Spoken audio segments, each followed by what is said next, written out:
Okay, so we've talked about a variety of different reasons of why using things that you have around the house to plant food is great. So for the sense of community and gardening with kids, here's a little bit of the science behind why. So here is our seedling. It's a tomato seedling starter, and the thing that's flying around isn't a piece of string, it is actually a root system. And the reason why I had you score the bottom of your individual egg cartons when we cut them apart for our first episode of gardening with kids is because we want to be able to let these root systems come through easily. Yes, we have cardboard, naturally compressed cardboard that is the egg carton that will easily break apart, but when you have the slit already there, it makes it so much easier for the seedlings to start sending down those roots to get the important nutrients from the soil that they are using.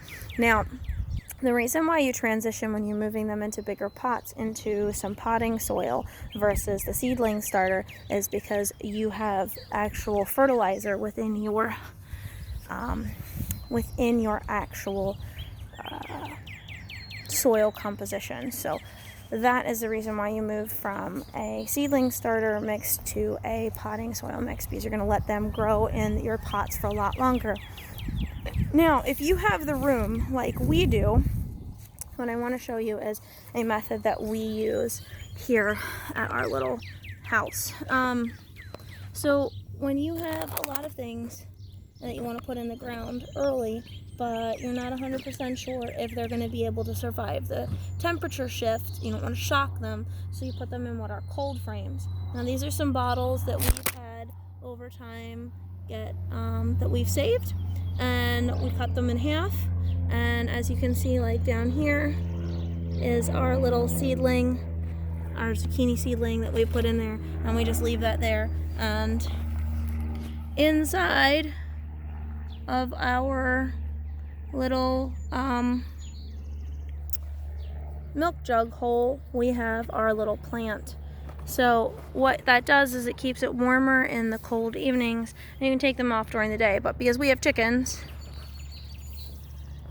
crazy chickens, they'll eat our seedlings. So that's the other reason why we keep ours covered, and that way we allow our plants more chance of survival. Now, what you need to understand is a very simple method. If you don't have a greenhouse, you don't have a green thumb, you don't have a lot of things available to you, you still have a lot of opportunities for growth and a lot of opportunities for sustainability.